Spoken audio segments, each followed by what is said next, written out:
किसी भी ब्रेकआउट में सबसे इम्पोर्टेंट पॉइंट अगर रहेगा तो वो होता है स्विंग पॉइंट। प्राइस हमेशा पहले स्विंग पॉइंट को ब्रेक करेगी और उसके बाद हम पैटर्न वगैरह देखना शुरू कर देते हैं। लेकिन यहाँ पे आपको ये ध्यान में रखना बहुत ज़रूरी है कि हर एक स्विंग पॉइंट इम्पोर्टेंट नहीं होता है। कौन से स्विंग पॉइंट को इम्पोर्टेंस देना है, कौन सा स्विंग पॉइंट सिग्निफिकेंट है, ये कैसे जानते हैं? तो यहाँ पे 3 प्रकार के स्विंग पॉइंट्स होते हैं, STH STL, ITH ITL and LTH LTL. ये सब क्या होता है और इसका फॉर्मेशन कैसे बनता है, ये आज के वीडियो में हम देखेंगे। ये आपके सामने निफ्टी का चार्ट है और यहाँ पे आप देख सकते हो निफ्टी कंप्लीटली डाउन ट्रेंड में चल रहा है। अब ये डाउन ट्रेंड कैसे पता चलता है? सिंपल, लोअर हाई लोअर लोज बनाते हुए।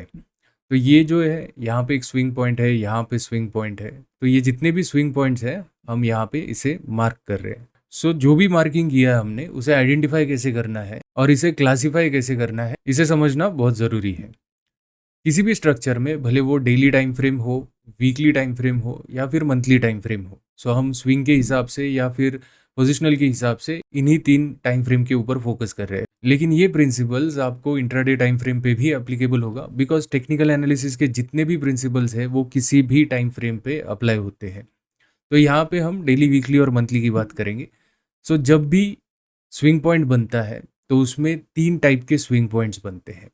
पहला वाला जो होता है that is STH and STL. एक एक करके हम इसे डिटेल में समझेंगे। तो ये फर्स्ट वाला है। दूसरा जो स्विंग पॉइंट रहता है that is ITH and ITL.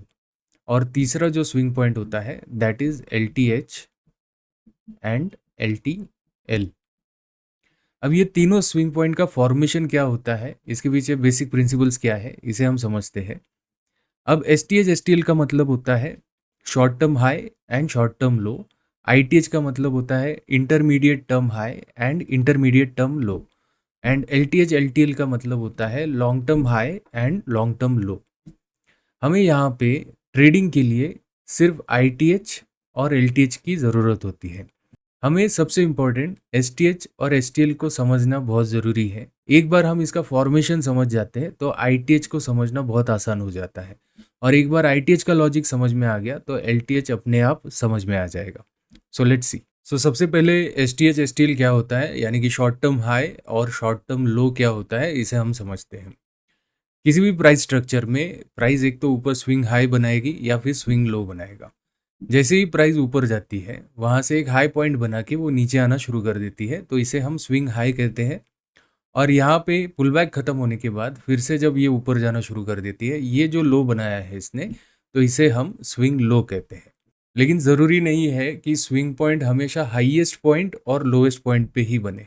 वो कहीं पे बीच में भी बन सकता है। जैसे कि आप यहाँ पे देख सकते हो कि इस पॉइंट पे एक स्विंग लो बनाया है और यहाँ पे कहीं पे उसने एक स्विंग हाई भी बनाया है। तो नॉर्मली हम क्या कहते हैं कि ये एक स्विंग लो है, स्विंग हाई है, लेकिन उसके बीच में भी एक शॉर्ट टर्म हाई और शॉर्ट टर्म लो बना है। तो अगर आप यहाँ पे देखो तो ये भी एक शॉर्ट टर्म हाई बना है और यहाँ पे भी एक शॉर्ट टर्म लो बना है। तो ये जो शॉर्ट टर्म हाई और शॉर्ट टर्म लो का फॉर्मेशन होता है वो कैंडल के फॉर्मेशन से बनता है, यानी कि उसे 3 कैंडल की ज़रूरत होती है। सो स्टॉक ऐसे ऊपर ऊपर जा रहा है, कहीं पे उसने हाई बनाना बंद कर दिया और पिछले वाला लो ब्रेक करके वो फिर से नीचे आना शुरू कर देता है। ऐसे सिचुएशंस में जब ये 3 कैंडल का फॉर्मेशन बनता है इसे हम शॉर्ट टर्म हाई कहते हैं।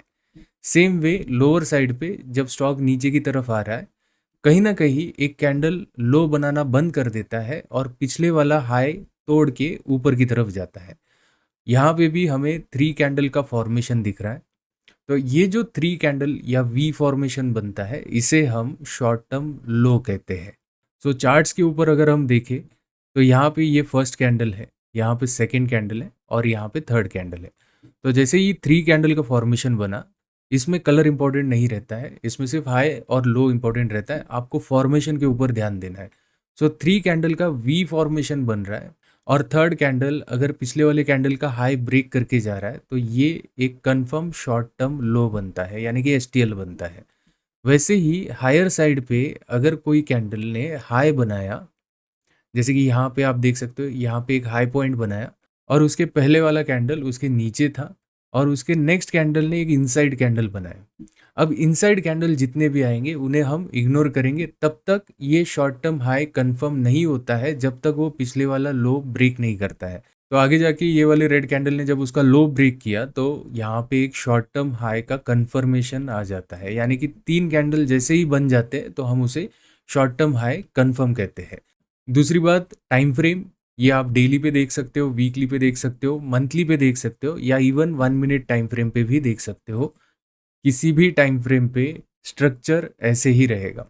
ये स्विंग पॉइंट का एकदम बेसिक है, सो इसके ऊपर ज़्यादा ध्यान देना है आपको। सो यहाँ पे सिर्फ एक ही प्रिंसिपल याद रखना है, भले कोई भी टाइम फ्रेम हो, आपको सिर्फ 3 कैंडल का फॉर्मेशन चाहिए शॉर्ट टर्म हाई को कंफर्म करने के लिए, और 3 कैंडल का लोअर साइड पे फॉर्मेशन चाहिए एक शॉर्ट टर्म लो को कंफर्म करने के लिए। जैसे ही आपको ये दिख जाता है, आपका एक एसटीएच या फिर एसटीएल कंफर्म हो जाता है। एसटीएच एसटीएल को हम सिर्फ एक सीडी की तरह यूज़ करेंगे, फॉर्मेशन को ध्यान में रखेंगे और उसी फॉर्मेशन के बेस पे आईटीएच और आईटीएल को समझ जाएंगे। अब आपको ध्यान में रखना है कि एसटीएच के टाइम पे जैसे हमने 3 कैंडल का फॉर्मेशन यूज़ किया था, तो आईटीएच के लिए इंटरमीडिएट टर्म हाई और इंटरमीडिएट टर्म लो के लिए सेम फॉर्मेशन यूज़ करेंगे, लेकिन यहाँ पे सिर्फ 3 कैंडल से काम नहीं चलेगा। यहाँ पे हम 3 एसटीएच का यूज़ करेंगे, यानी कि अब हमें 3 कैंडल की ज़रूरत नहीं है, 3 एसटीएच की ज़रूरत है, वो भी ए फॉर्मेशन में। अगर आप यहाँ पे देखो, यहाँ पे एक एसटीएच बना, उसके ऊपर जाके और एक एसटीएच बना, और उसके नीचे आके और एक एसटीएच बना। अगर ये फॉर्मेशन को अगर आप देखोगे तो ये क्लियर कट ए फॉर्मेशन की तरह दिख रहा है। लेकिन अगर ऐसा कुछ बनता है, एक के ऊपर एक एसटीएच बनते जाता है, तो ये आईटीएच नहीं कहलाएगा। हमेशा ए फॉर्मेशन में जब बनेगा तभी जाके हम कंफर्म करेंगे कि ये एक इंटरमीडिएट टर्म हाई बना है। इन सभी को हम चार्ट्स के ऊपर भी प्रैक्टिकली देखेंगे, लेकिन थियोरेटिकली अभी हम इसे अच्छे से समझ लेते हैं। Same thing is applicable for ITL, यानी कि इंटरमीडिएट टर्म लो। जब भी एक शॉर्ट टर्म लो बनता है 3 कैंडल का, आगे जाके चार्ट स्ट्रक्चर में और एक शॉर्ट टर्म लो बनेगा, और फिर कहीं ना कहीं वो लो बनाना बंद कर देता है, इवन शॉर्ट टर्म लो भी बनाना बंद कर देता है, और नेक्स्ट शॉर्ट टर्म लो जो होता है वो पिछले वाले शॉर्ट टर्म लो के ऊपर बनता है। सो जैसे ही ये वी फॉर्मेशन बनता है, इसे हम आईटीएल कहते हैं, that is called as intermediate term low. इन दोनों पॉइंट्स को हम चार्ट्स के ऊपर अच्छे से समझ लेते हैं। तो यहाँ पे ये निफ्टी का जो चार्ट है, यहाँ पे आप देख सकते हो first candle, second candle, third candle और ये फोर्थ कैंडल। ये जो कैंडल था इसने हाईएस्ट पॉइंट बनाया था, तो यहाँ पे फर्स्ट, सेकंड और थर्ड 3 कैंडल का फॉर्मेशन मिला है, तो इसे हम एसटीएच यानी कि शॉर्ट टर्म हाई कहेंगे।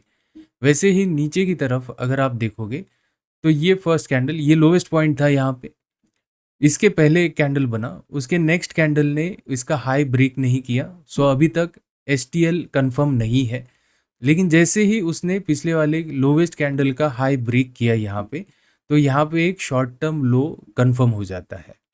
आगे चल के आप यहाँ पे भी देख सकते हैं, यहाँ पे भी एक एसटीएल का फॉर्मेशन बना है, यानी कि शॉर्ट टर्म लो बना है। यहाँ पे एक शॉर्ट टर्म हाई बना है फिर से।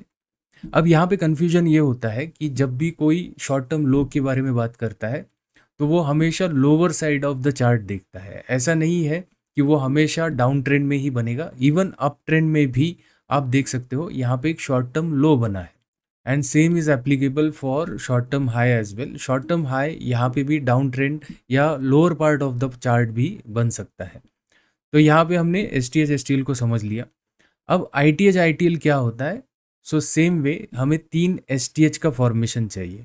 तो यहाँ पे ये एक हाईएस्ट पॉइंट है, इसके पहले अगर आप देखोगे यहाँ पे एक शॉर्ट टर्म हाई बना है, उसके बाद ऊपर जाके यहाँ पे एक शॉर्ट टर्म हाई बना, और नीचे की तरफ फिर से यहाँ पे एक शॉर्ट टर्म हाई बना है। तो अगर आप यहाँ पे देखो तो ये एक एसटीएच था, फिर से एक एसटीएच बना, और यहाँ पे भी एक एसटीएच बना। अब ये वाला जो एसटीएच है ये इन दोनों एसटीएच के बीच में है और ऊपर की तरफ है। सो दैट इज़ वाई ये क्वालिफाई होता है आईटीएच के लिए, यानी कि इंटरमीडिएट टर्म हाई। सेम चीज़ हम लोअर साइड के लिए भी यूज़ कर सकते हैं, जैसे कि यहाँ पे आप देख सकते हो एक छोटा सा एसटीएल बना है, फिर यहाँ पे भी एक एसटीएल बना है, और ऊपर चल के और एक एसटीएल आपको यहाँ पे दिख जाता है, या फिर ये वाला भी एक एसटीएल है। अब आप देखोगे कि ये वाला जो एसटीएल है इन दोनों एसटीएल के बीच में और नीचे की तरफ है, यानी कि एक वी फॉर्मेशन बना रहा है, ऐसा एक वी फॉर्मेशन बना रहा है। तो इसीलिए हम इसे इंटरमीडिएट टर्म लो कहेंगे। सेम वे ये जो पॉइंट है इसे हम इंटरमीडिएट टर्म हाई कहेंगे, बिकॉज यहाँ पे एक ए फॉर्मेशन बना है।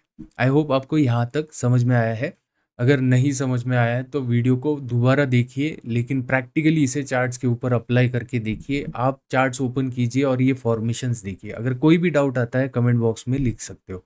तो यहाँ तक हमने ये समझा कि एसटीएच कैसे फॉर्म होता है। तो किसी भी 3 कैंडल के फॉर्मेशन से एसटीएच फॉर्म होता है।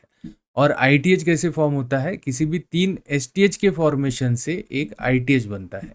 अब इसके पीछे का लॉजिक अगर आपको समझ में आ गया है तो एलटीएच यानी कि लॉन्ग टर्म हाई और एल यानी कि लॉन्ग टर्म लो समझने में बहुत ही ईजी होगा। वाई? बिकॉज सेम लॉजिक हम यहाँ पे भी अप्लाई कर रहे हैं। जैसे कि फर्स्ट पार्ट में हमने 3 कैंडल यूज़ किए, सेकेंड पार्ट में हमने 3 एसटीएच यूज़ किए और ये जाना कि आईटीएच कैसे बनता है। तो एलटीएच समझने के लिए हमें 3 आईटीएच की ज़रूरत है, एज सिंपल एज दैट। यानी कि जब भी 3 आईटीएच बनेंगे तब जाके हमारा एक लॉन्ग टर्म हाई या फिर लॉन्ग टर्म लो बनेगा। डोंट वरी अबाउट दैट, इसके लिए मैं डेडिकेटेड इंडिकेटर देने वाला हूँ आपको, सो दैट आप इसे आसानी से पहचान सको और अपने ट्रेड्स में यूज़ कर सको। इंडिकेटर के लिए आपको क्या करना है, इंडिकेटर्स में जाइए और यहाँ पे टाइप कीजिए स्विंग पॉइंट्स। जैसे ही आप स्विंग पॉइंट्स टाइप करते हो, सेकेंड वाला इंडिकेटर जो है भारत ट्रेडर जी ने बनाया है, तो यहाँ पे यू कैन सी, इसके ऊपर आप जैसे ही क्लिक करते हो तो ये इंडिकेटर लग जाएगा और ये अपने आप आपको एसटीएच का फॉर्मेशन, एसटीएल का फॉर्मेशन और इवन आईटीएच आईटीएल का फॉर्मेशन दिखा देगा। अब ये पिछले कुछ कैंडल्स का ही आपको फॉर्मेशन दिखाएगा। सो यहाँ पे थोड़ा सा लिमिटेशन है, तो यहाँ पे आपको क्या करना है, इसके सेटिंग्स में जाना है। वैसे भी हमें एसटीएच एसटीएल की ज़रूरत नहीं है, तो आप क्या करोगे, एसटीएच एसटीएल को हटा दोगे सेटिंग्स में जाके। शो आईटीएच और शो आईटीएल इन दोनों को ही ऑन रखिएगा और जैसे ही आप ऐसे करते हो तो आपको पिछले कुछ पीरियड का भी आईटीएच आईटीएल दिख जाएगा। जैसे कि हमने एग्जाम्पल में ये वाला देखा था, ये आईटीएच फॉर्मेशन हुआ है, ये आपको अपने आप दिखा देगा कि आईटीएच का फॉर्मेशन कैसे हुआ है। यहाँ पे भी आईटीएल का फॉर्मेशन आपको मार्क करके दे देगा। सो अब हमें एसटीएच एसटीएल समझ में आ गया, आईटीएच आईटीएल समझ में आ गया। सो सबसे इम्पोर्टेंट पॉइंट अभी जो होगा वो है एलटीएच और एलटीएल। यहाँ पे सेम लॉजिक से हमें ए फॉर्मेशन देखना है, लेकिन यहाँ पे आईटीएच का ए फॉर्मेशन देखना है। तो ये वाला जो पॉइंट है इसे हम लॉन्ग टर्म हाई कहेंगे, बिकॉज ये फर्स्ट वाले आईटीएच और लास्ट वाले थर्ड वाले आईटीएच के बीच में है और ऊपर की तरफ है। So that is why it is called as long term high. वैसे ही लॉन्ग टर्म लो के लिए हमें ऐसे 3 आईटीएच चाहिए। यहाँ पे कहीं पे भी लॉन्ग टर्म लो नहीं बना है, बिकॉज कोई भी ऐसा आईटीएल नहीं बना है जो बीच में है और एकदम नीचे की तरफ है। सो इसीलिए हम इसे लॉन्ग टर्म लो नहीं कहेंगे। यहाँ पे पीछे थोड़ा सा और जाके देखेंगे तो यहाँ पे यू विल सी कि ये एक फॉर्मेशन बना है आईटीएल का, उसके बाद उसके नीचे थोड़ा सा आईटीएल का फॉर्मेशन बना है और नेक्स्ट आईटीएल का फॉर्मेशन यहाँ पे बना है। तो इसका मतलब ये जो आईटीएल बना है that is long term low. So हम क्या कर सकते हैं, इसके ऊपर इस पे एक हॉरिजॉन्टल लाइन अगर हम ड्रॉ कर लेते हैं तो आप देखोगे इसी लॉन्ग टर्म लो के ऊपर ये यहाँ पे सपोर्ट ले रहा है। आगे जाके फिर से इसी लॉन्ग टर्म लो के आसपास आके अभी जो निफ्टी बाउंस ले रहा है तो वो इसी के आसपास से उसने एक सपोर्ट लिया है। सो दैट मीन्स अगर हम इसे 3 स्टेजेस में डिवाइड करें, यानी कि एक सपोर्ट बनता है एसटीएच एसटीएल का, दूसरा उससे थोड़ा सा स्ट्रॉन्गर सपोर्ट बनता है वो है आईटीएच आईटीएल का, और सबसे स्ट्रॉन्गेस्ट सपोर्ट जो रहता है किसी भी प्राइस स्ट्रक्चर में वो होता है एलटीएच एलटीएल का, यानी कि long term high long term low. So आपको क्या करना है, ट्रेडिंग करते समय बेसिकली एसटीएच एसटीएल को इग्नोर करना है, बिकॉज वो एक वीकेस्ट सपोर्ट जोन होता है। वो आपको इनिशियली इंडिकेट कर देगा कि यहाँ से ट्रेंड चेंज हो सकता है करके। तो यहाँ पे भी अगर आप देखोगे सिंपल एसटीएच के ब्रेक होने पे आप ये कंफर्म मत कीजिएगा कि यहाँ पे ट्रेंड चेंज हुआ है। एटलीस्ट आईटीएच ब्रेक होना चाहिए, भले आप डेली टाइम फ्रेम पे देख रहे हो, वीकली टाइम फ्रेम पे देख रहे हो या फिर मंथली टाइम फ्रेम पे देख रहे हो। Higher the time frame stronger the support and stronger the resistance. इसीलिए आपको ये ध्यान में रखना है कि तीनों टाइम फ्रेम पे आप देखिए, या किसी और टाइम फ्रेम पे देख रहे हो तो मल्टीपल टाइम फ्रेम का कंफर्मेशन लीजिए। लेकिन इसका बेसिक आपको ये ध्यान में रखना है कि LTH LTL सबसे स्ट्रॉन्गेस्ट सपोर्ट रेजिस्टेंस रहेगा, उसके बाद ITH ITL रहेगा और STH STL सबसे वीकेस्ट रहेगा। सो इसीलिए जो स्वीट स्पॉट होता है that is ITH and ITL, so that आपको अर्ली सिग्नल्स भी मिलते हैं और कुछ फॉल्स सिग्नल्स भी बच जाते हैं। यही आप कई सारे स्टॉक्स के ऊपर भी लगा के देख सकते हो, लेकिन आपको ये ध्यान में रखना है कि कहीं पे भी सिर्फ ITH ब्रेक हुआ या फिर LTH ब्रेक हुआ इसकी वजह से हमें ट्रेड लेना है, ऐसा नहीं करना है। बिकॉज सिर्फ एक कन्फर्मेशन से आपका ट्रेड नहीं बनता है। प्राइस स्ट्रक्चर का स्टडी अलग होता है लेकिन ट्रेडिंग अलग होता है, इसलिए ट्रेडिंग करते समय आपको कॉन्फ्लुएंस का यूज़ करना है, यानी कि उसमें कोई पैटर्न भी बना है या फिर उसने कोई इंडिकेटर का सिग्नल भी दिया है इसी के साथ साथ, तब जाके आप इसे प्रैक्टिकली देखना शुरू कर सकते हो। लेकिन किसी भी प्राइस स्ट्रक्चर को समझने के लिए, प्राइस एक्शन को समझने के लिए आपको ये स्विंग पॉइंट एनालिसिस आना बहुत ज़रूरी होता है। इसे और अच्छे से समझने के लिए हम इसे किसी स्टॉक के ऊपर लगा के देखेंगे। ये आपके सामने LT फूड्स का चार्ट है और यहाँ पे आप देख सकते हो इंडिकेटर हमने प्लॉट किया है। कौन सा स्विंग पॉइंट क्या है ये अभी आपको पता है। सो यहाँ पे आप देख सकते हो यहाँ पे एक ITH का फॉर्मेशन बना है, लेकिन ये वाला जो ITH है अभी हम इसे डेली टाइम फ्रेम पे देखते हैं। इसी को हम वीकली और मंथली पे कैसे देखा जाए ये भी हम देखेंगे और कैसे वो स्ट्रांग बनते जाता है जैसे ही आप हायर टाइम फ्रेम पे जाते हो तब। लेकिन फिलहाल के लिए अगर हम यहाँ पे डेली टाइम फ्रेम पे देखें तो ये एक ऐसा फॉर्मेशन यहाँ पे बना है 3 ITH का, जहाँ पे एक ITH 2 ITH के बीच में है और ऊपर की तरफ है। तो ऐसे ITH को हम लॉन्ग टर्म हाई भी कहेंगे और ये एक स्ट्रॉन्गेस्ट पॉइंट रहेगा जिसके ब्रेकआउट पे ट्रेंड चेंज होने के चांसेस सबसे ज़्यादा होते हैं। इसीलिए आप यहाँ पे देखोगे कि ये वाला जो ब्रेकआउट आया था यहाँ पे भी एक ITH था, लेकिन ये ब्रेकआउट इतना स्ट्रांग नहीं था और ये फेल हो गया। लेकिन जैसे ही लॉन्ग टर्म हाई का ब्रेकआउट यहाँ पे आता है तो आप देखोगे एक तगड़ा कैंडल यहाँ पे बना है, अच्छा सा वॉल्यूम भी बना रहेगा यहाँ पे। सो वॉल्यूम अगर हम ऑन कर देते हैं तो यू कैन सी कि यहाँ पे एक अच्छा खासा वॉल्यूम बार भी बना है। जैसे ही ब्रेकआउट हुआ उसके बाद ये चलने लगा। यहाँ पे ब्रेकआउट किस टाइप का है तो यहाँ पे स्क्वाट ब्रेकआउट है। अगर स्क्वाट और पैराबोलिक ब्रेकआउट नहीं पता है तो हमारे पिछले वीडियोस में आप देख सकते हो कि what is squat breakout, what is parabolic breakout, उसको कैसे देखा जाता है, कैसे पहचाना जाता है। नेक्स्ट थिंग इज कि इसी को हम अगर वीकली टाइम फ्रेम पे लेके जाते हैं तो even on weekly time frame you can see कि ये सिंपल ITH ब्रेकआउट्स है, लेकिन जैसे ही लॉन्ग टर्म हाई का ब्रेकआउट यहाँ पे हो जाता है you can see a strong breakout here. और थोड़ा सा पीछे जाके हम देखें तो यहाँ पे भी एक लॉन्ग टर्म हाई का ब्रेकआउट अपने को देखने को मिलता है। अगेन और एक टाइम फ्रेम हम ऊपर जाते हैं जैसे कि मंथली टाइम फ्रेम। सो मंथली टाइम फ्रेम पे आपको एकदम क्लियर पिक्चर दिखेगा कि ITH ITL में स्ट्रॉन्ग ब्रेकआउट्स कहाँ पे है, स्ट्रॉन्ग रेजिस्टेंस कहाँ पे है। तो यहाँ पे आप देख सकते हो कंटिन्यूस ITH फॉर्मेशंस हुए थे, लेकिन ये वाला जो पॉइंट था ये सबसे इम्पोर्टेंट पॉइंट था बिकॉज ये एक ITH ऐसा बना था यहाँ पे जो 2 ITH के बीच में बना है और ऊपर की तरफ बना है। तो ये बनता है आपका long term high that is LTH।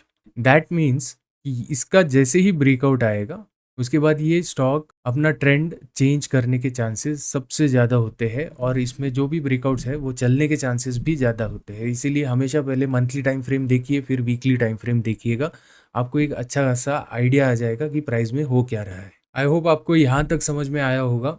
अगर आपको ब्रेकआउट्स क्या होते हैं ये नहीं पता है, अब इन ITH को कैसे यूज़ करना है, कहाँ पे यूज़ करना है, ब्रेकआउट्स को समझते कैसे हैं, तो ब्रेकआउट बेसिकली 4 टाइप्स में क्लासीफाई होते हैं। अगर आपको ये जानना है कि ब्रेकआउट्स को कैसे क्लासीफाई करते हैं तो ये वाला वीडियो आप ज़रूर देखिएगा, सो दैट आपको एक अच्छा खासा आइडिया आ जाएगा कि कब कौन सा टाइम फ्रेम भी यूज़ करना है और इस ITH ITL को कैसे यूज़ करना है।